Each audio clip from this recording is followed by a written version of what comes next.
Fala, meu caro, seja muito bem-vindo a esse vídeo e o tema de hoje é alugar ou financiar. Se você sempre teve essa dúvida, então hoje você vai tirar ela com tranquilidade, sabendo todas as vantagens e desvantagens de cada uma dessas duas alternativas que a gente vê muito por aí.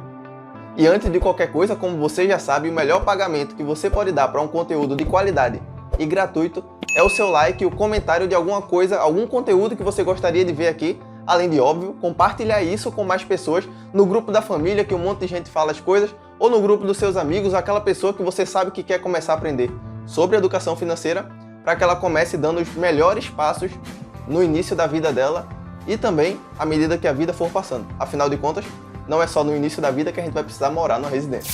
Agora, bora abordar essas duas alternativas. Antes de começar falando sobre o financiamento ou aluguel, eu preciso deixar claro que nunca, em hipótese alguma, você deve levar somente em consideração o ponto de vista financeiro. Por exemplo, às vezes a opção mais cara pode ser a que você quer mais e por esse motivo você vai tender a preferir ela. Ou então você vai querer ponderar melhor pela parte financeira, porque o apego, por exemplo, pelo imóvel físico, entre aspas, ser dono do bem onde você mora, não é tão relevante para você. Então eu preciso deixar já isso muito claro no começo. A parte financeira não é tudo que você precisa levar em consideração. A parte sentimental, emocional, a sensação de segurança precisa também estar presente, seja lá qual for a sua alternativa. Porque isso também é um fator muito importante na hora de escolher se você vai querer financiar ou alugar. Agora, bora continuar. Antes de começar explicando as diferenças entre o financiamento e o aluguel, eu preciso, obviamente, explicar o que é cada uma das duas coisas. Vamos começar pelo financiamento. Você já deve ter ouvido falar nessa palavrinha, sendo que o que seria exatamente o financiamento? Financiamento é um empréstimo com alguma garantia. Por exemplo, no nosso caso daqui, é o financiamento imobiliário. Ou seja, você vai para o banco, pede um empréstimo, compra o imóvel, sendo que você dá de garantia o imóvel. E essa garantia permite que os juros que ele vai cobrar de você seja baixo, porque para o banco, um empréstimo com garantia tem um risco muito menor do que um empréstimo sem garantia, como um empréstimo pessoal ou consignado, por exemplo. E eu preciso deixar um adendo: financiar não é a mesma coisa do que comprar. Eu sei, a maioria das pessoas usa até a frase financiar a casa própria, mas eu já preciso deixar claro que, se você está financiando, a casa não é própria, porque quando você financia, você está pedindo um empréstimo para o banco para comprar algo, nesse caso o imóvel, e o imóvel é dado como garantia. Ou seja, na prática, o imóvel não é seu, o imóvel é do banco. Você mora de aluguel no imóvel do banco, ou você mora de aluguel no empréstimo do banco, e enquanto você estiver pagando as parcelas desse financiamento, você está morando de aluguel. Ou seja, se seu financiamento for de, por exemplo, 30 anos, isso significa necessariamente que você está 30 anos morando na casa de outra pessoa. Muito parecido com o que aconteceria se você estivesse morando de aluguel. Mas Tomás, quando a gente termina o pagamento do financiamento, o imóvel é da gente. Calma, eu vou abordar um pouco melhor isso daqui a pouco. Mais uns pequenos detalhes sobre o financiamento. Você geralmente tem que dar uma entrada, ou seja, você tem que ter alguma quantia de dinheiro para iniciar o financiamento. Por exemplo, se você quer financiar um imóvel de 300 mil reais, geralmente o banco vai exigir que você tenha pelo menos 20% do preço total do imóvel. Ou seja, 20% de 300 mil dá 60 mil reais. Nesse caso, você precisa ter já poupado 60 mil reais para dar de entrada no financiamento e financiar o que sobrou, que nesse caso é 300 menos 60, que vai dar 240 mil. É em cima desses 240 mil que vai incidir as taxas que o banco vai cobrar de você. Não só a taxa de financiamento, mas outras taxas também, como seguro, escrituração, esse tipo de coisa. No geral, o preço disso vai ficar em aproximadamente 1% ao mês. Ou seja, nesse caso, se você for financiar a diferença entre os 360, que vai dar 240 mil reais, você vai pagar aproximadamente 1% caso seja um financiamento de 30 anos. Ou seja, você vai passar mais ou menos 30 anos pagando 1% ao mês do preço que seria à vista aquele imóvel. Porém, não está sendo à vista, está sendo financiado. Agora eu preciso explicar o que é um aluguel. Afinal de contas, a gente já tende a saber o que é um aluguel, mas eu tenho certeza que tem alguma interpretação aí que vai ser novidade para você. Alugar nada mais é do que pagar pelo uso de alguma coisa. Por exemplo, quando a gente está morando de aluguel, a gente paga pelo uso do imóvel durante aquele período de tempo. Se a gente não quer mais morar naquele imóvel, a gente simplesmente procura outro e passa a pagar pelo uso daquele outro imóvel. Na prática, aluguel é simplesmente isso. Outros exemplos que a gente pode ter do que seria um aluguel, mas que a gente geralmente não considera, é, por exemplo, a academia. Quando você paga a academia, na prática, você está pagando pelo uso do espaço e dos profissionais que estão ali para poder lhe ajudar na preparação do treino e na execução propriamente dita.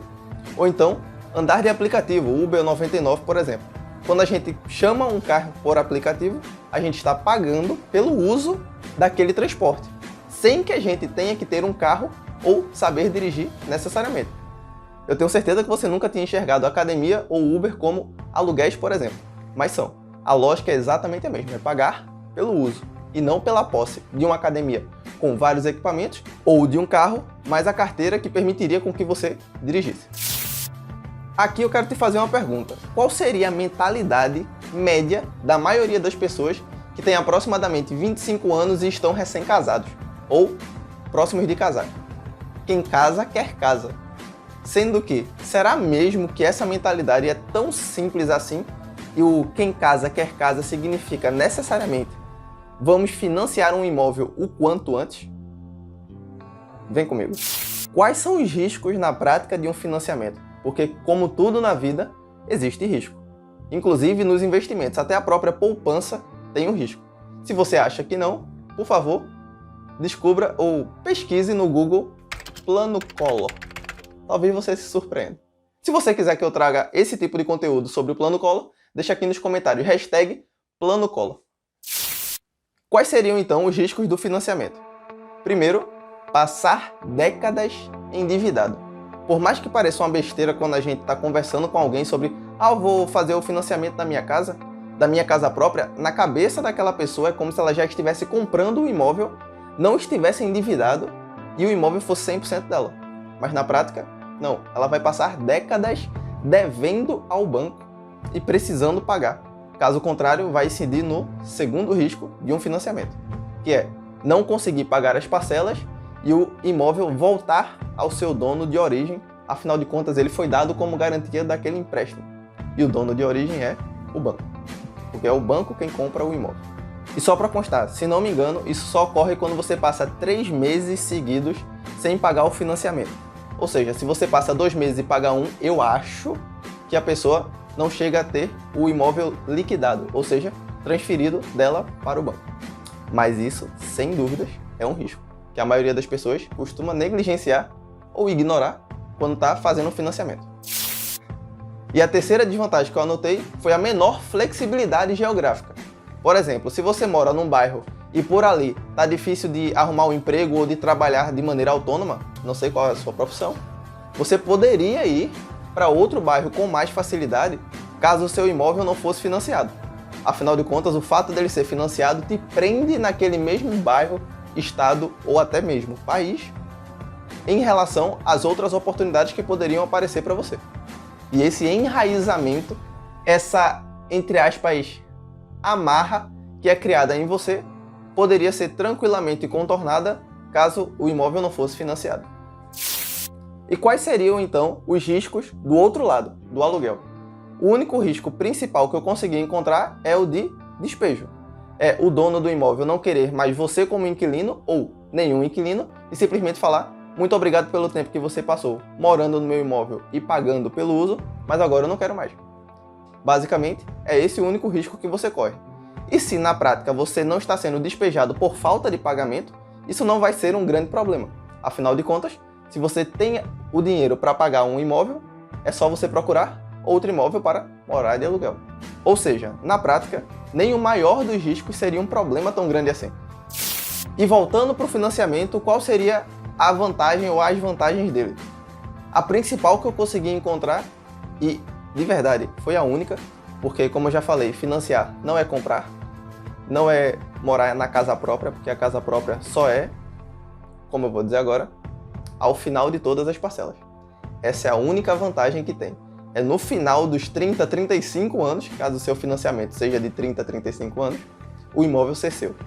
Mas essa também é a única vantagem.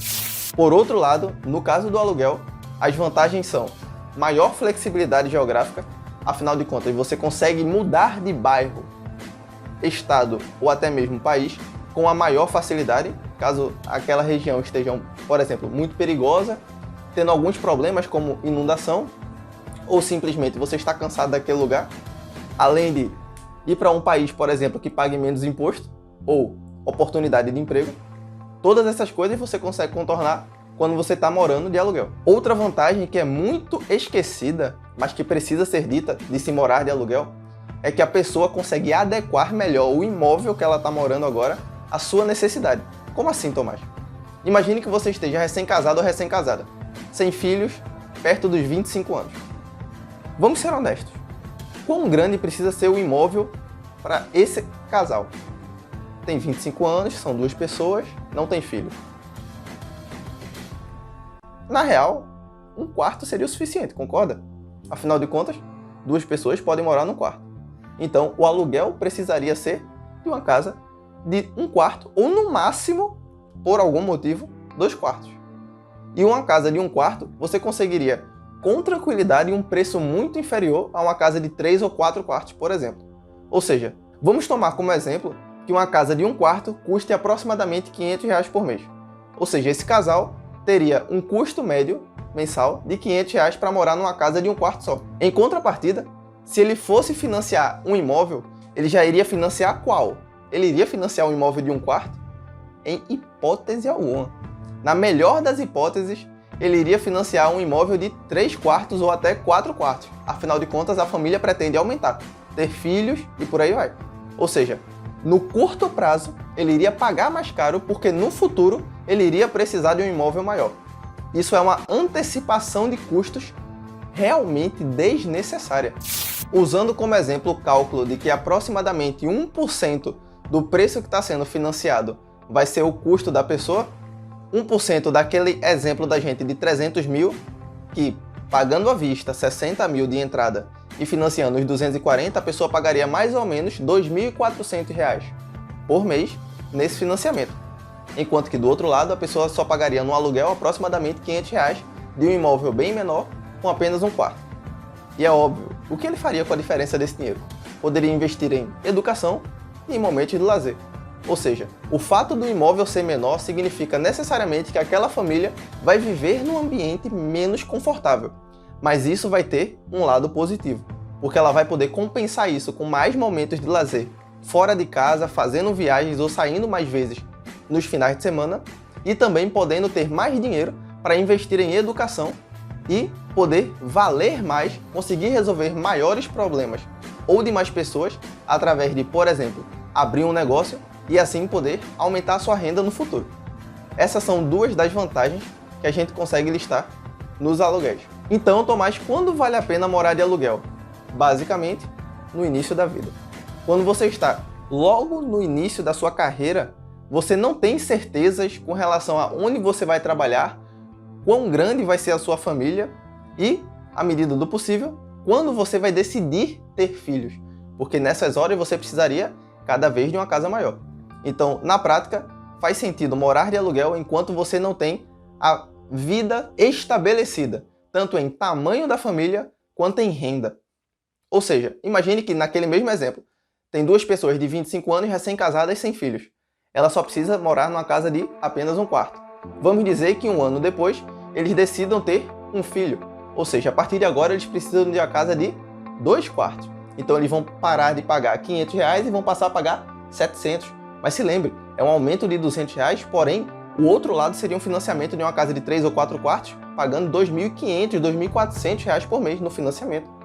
Ou seja, mesmo assim, de 700 para 2.400, ainda existe uma folga enorme financeira que permite que eles continuem investindo em educação e lazer. E Tomás, se eles quiserem ter um segundo filho, perfeito. Eles saem de uma casa de 2 quartos e vão para uma de 3 quartos.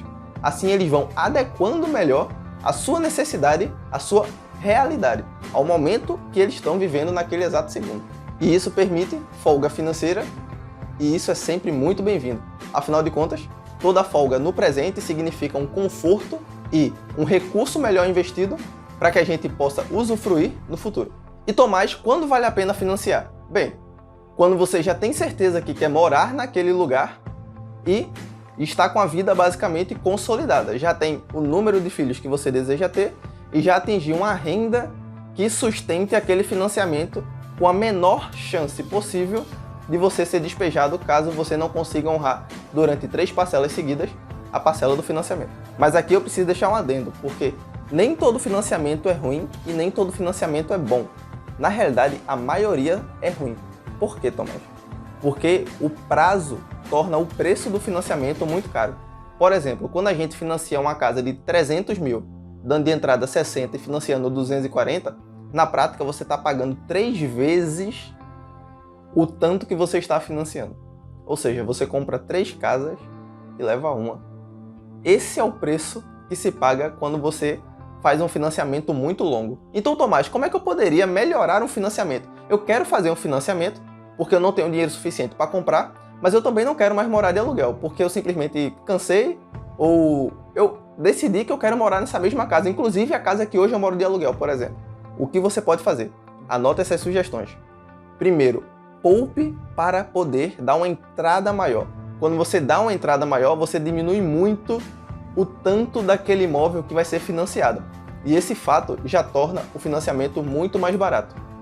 E segundo, graças à entrada maior que você está dando, por exemplo, ao invés de dar a entrada mínima de 20% do preço do imóvel, você dando uma entrada de 50%, isso já vai baratear muito. E graças a isso você vai poder ter um prazo menor. Se você diminui o prazo de 30 a 35 anos para 7, por exemplo, o custo final do seu financiamento em juros é de quase 10 vezes em relação ao outro. Sim, se você financia 240 mil em 30 anos, você vai pagar aproximadamente 500 mil em juros. E se você financia 150 mil, supondo que você deu os 50% de entrada, em 7 anos, você vai pagar 57 mil em juros. Perceba, o prazo é de aproximadamente 4 vezes menos, 7 anos em relação a 30. Porém, o custo em juros é quase 10 vezes, 9 vezes menor na realidade, do que o custo do outro financiamento. É assim que você pode tornar o seu financiamento melhor, dando uma entrada maior e diminuindo o prazo dele. Por fim, eu preciso relembrar que morar de financiamento ou morar de aluguel não se resume a qual é mais barato e qual é mais caro. Entender o que cada um tem de benefício e malefício, tanto emocional, psicológico, do ponto de vista de segurança mesmo da pessoa, quanto do financeiro, precisam ser levados em conta. O aluguel vai ser quase sempre mais barato, mas a sensação de pertencimento também é muito importante. Porém, ela não deve ser ilusória. Morar de financiamento não te torna dono daquele imóvel, te torna um morador do imóvel que é do banco. E só se torna seu quando você termina o financiamento. Por isso, trabalhe isso muito bem na sua mente, porque provavelmente você vai conseguir entrar em financiamentos melhores, em momentos melhores e somente se você realmente sentir a necessidade. Porque, caso contrário, você pode passar a maior parte do seu tempo, da sua vida, morando de aluguel e economizando com isso, poupando para poder até no futuro, quem sabe, comprar o imóvel que você desejar à vista, sem precisar pagar juros ao banco. Mais uma vez, muito obrigado por ter assistido, deixe seu like e o comentário de um assunto que você queira ver por aqui, compartilhe com mais pessoas e até a próxima.